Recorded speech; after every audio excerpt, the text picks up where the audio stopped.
எனக்கு தெரிஞ்ச அவருக்கு ஒரு 300 கோடி ரூபாய் சொத்து இருக்குங்க. சாப்பிட்ற வரைக்கும் 1 மணி நேரம் ஆனாலும் டைனிங்ல இருப்பாருங்க. ஆனா அந்த பில் வரும்போது அவர் காணாம போயிருப்பார். 300 கோடி ரூபாய் சொத்து ஆமாங்க. இருக்கிறது. நாங்க அடிக்கடி அவர் ஹோட்டல் போவோம் சாப்பிடுவோங்க. பில் வரும்போது அவர் காணாம போயிருப்பார். இது 1 முறை 2 முறை இல்லைங்க, நிறைய முறை நடந்திருக்குங்க. ஆனா இன்னொன்னு என்னன்னா, அவர் என்னைக்குமே எங்களை கூப்பிட்டதில்ல வாங்க சாப்பிடலான்னு. நாங்க தான் கூப்பிடுவோம். அப்போ எனக்கு பக்கத்துல இருக்கிற ஃப்ரெண்டு கேட்டேன், என்ன சார் கரெக்டா நானும் பார்க்குறேன், இது ஒரு 4வது முறை பில் வரும்போது மட்டும் அவர் அங்கே போயிடுறாரு அப்படின்னு. நான் சொன்னேன், அதனால தான் அவர்கிட்ட 300 கோடி சேர்ந்துருக்கு. புரியுதுங்களா? ஏன்னா அவர் கூப்பிடல, நம்ம தான் கூப்பிட்டோம். அதனால தாங்க அந்த 300 கோடி பணம் சேர்ந்துருக்கு. இதை நம்ம ஒரு ஜோக்கா எடுத்துக்கிட்டா கூட, ஆனால் நிஜம் அதுதாங்க. பணம் இருக்கிற இடத்துல இருக்கிறவங்களோட லைஃப் ஸ்டைல்லாம் வேற மாதிரி இருக்கும். இப்போ நீங்கள் கிரிக்கெட் வீரர்கள்லாம் பெரிய அளவில் பணம் சம்பாதிக்கிறாங்க. சினிமாவில் இருக்கிறவங்கலாம் பெரிய அளவில் பணம் சம்பாதிக்கிறாங்க.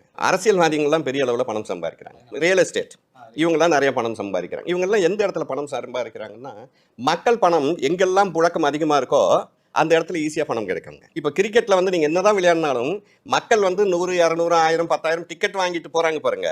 அதனால தான் அந்த மக்கள் பணம் அங்கே புழக்கத்தில் இருக்கிறதுனால தான் அவங்க கோடி கோடியாக சம்பாதிக்கிறாங்க. ஒருத்தர் வந்து 500 கோடி ரூபாய் கொடுத்து ஒரு படம் எடுக்கிறாரு. யாரும் ஒரு தனியால் போய் 500 கோடி ரூபாய்க்கு சினிமா பார்க்கறது இல்லை. ஒருத்தர் மட்டும் எனக்கு 500 கோடி அப்பா கொடுத்துட்டோம், எனக்கு மட்டும் போட்டு காட்டினா கேட்குறாரு. அந்த 500 கோடிக்கு அவங்க பணம் எடுத்தாலும் நம்மள மாதிரி ஆட்கள் வந்து 100 ரூபாய், 200 ரூபாய், 300 ரூபாய்னா அந்த மக்கள் பணம் உள்ளே வரணுங்க. அதே தாங்க எல்லாமே, இங்கே ரியல் எஸ்டேட்டாக இருந்தாலும் சரி, எதுவாக இருந்தாலும் மக்கள் பணம் எங்கெல்லாம் புழக்கம் அதிகமாக இருக்கோ அந்த இடத்துல நீங்கள் இருந்தீங்கன்னா உங்களுக்கு வந்துங்க பணம் சேர்றது வந்து ஈஸியாக போயிடுங்க.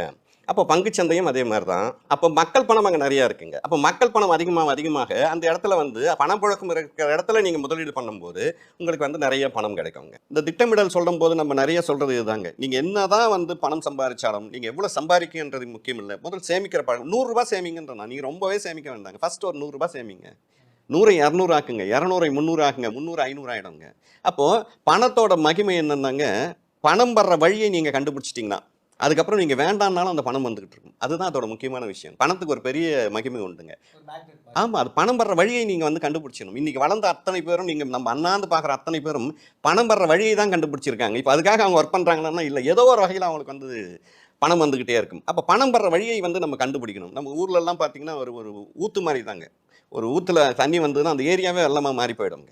அந்த மாதிரி தாங்க பணம் வர்ற வழியை ஒவ்வொருத்தருக்கும் ஒரு வியாபாரம், ஒவ்வொருத்தருக்கும் ஒரு ஐடியா இருக்குங்க. அந்த ஐடியாவை நீங்கள் தான் டெவலப் பண்ணணும். வேலை முக்கியமாக, வியாபாரம் முக்கியமாக, நிறைய பணம் கொடுக்குமானா வியாபாரம் நிறைய பணம் கொடுக்குங்க. ஆனால் வியாபாரத்தில் ஐடியா இல்லாமல் போனீங்கன்னா இருக்கிற பணமும் போயிடுங்க. அதே மாதிரி பார்த்தீங்கன்னா இது மூளையால் ஒர்க் பண்ணணுங்க. இந்த ஸ்மார்ட் ஒர்க்குன்னு சொல்கிறதுங்க. நீங்கள் ஹார்ட் ஒர்க் பண்ணுறவங்களுக்கு பார்த்தீங்கன்னா ரொம்ப ஈஸிங்க. நிறைய பேர் நான் கஷ்டப்பட்டு ஒர்க் பண்ணுறவங்கன்னா அது ஒன்றும் பெரிய கஷ்டம் கிடையாது. இன்றைக்கி இருக்கிற ஐடி பீப்புள்ஸ் எல்லாம் பார்த்தீங்கன்னா ரொம்ப அழுத்தமாக இருக்குங்க. 2 நாளைக்கு வந்து நான் ரிலாக்ஸ் ஆகினா போனோம், ரொம்ப ப்ரெஷர் இருக்குன்னா, ஏன்னா மூளையால் ஒர்க் பண்ணும்போது பார்த்தீங்கன்னா பெரிய அழுத்தம் வந்து உருவாயிடுங்க. உடம்பால் ஒருத்தர் வந்து ஒரு ரிக்ஷா மேன் இருக்காருங்க.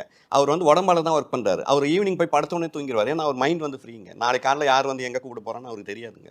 நிறைய பேர் சார் ரொம்ப அழுத்தமாக இருக்குங்க சார், ஐடியில் எனக்கு 24 மணி நேரம் வேலைங்க, எந்த நேரம் லேப்டாப்பில் இருக்கேன், இதுக்காக நான் ஒரு வியாபாரம் ஆரம்பிச்சிடலான்னு நினைக்கிறேன். ரைட், அங்கே அழுத்தம் நினச்சி இங்கே தெரியாத வியாபாரத்தில் வந்தீங்கன்னா இது அதை விட அழுத்தமாக மாறி போயிடும். இது டிஸ்கரேஜ் கிடையாதுங்க. நீ வியாபாரத்துக்குள்ளே வரக்கூடாதுன்னு சொல்லலைங்க. நான் என்ன சொல்கிறேன், 70 பணம் கூட முக்கியம் கிடையாது வியாபாரத்துக்குங்க. இன்றைக்கி இருக்கிற சூழ்நிலைக்கு பணமே இல்லாமல் வியாபாரம் பண்ணுற வியாபாரங்கள்லாம் நிறையா இருக்குங்க. ஆனால் அந்த வியாபாரத்தை பற்றி நமக்கு தெரியுமா?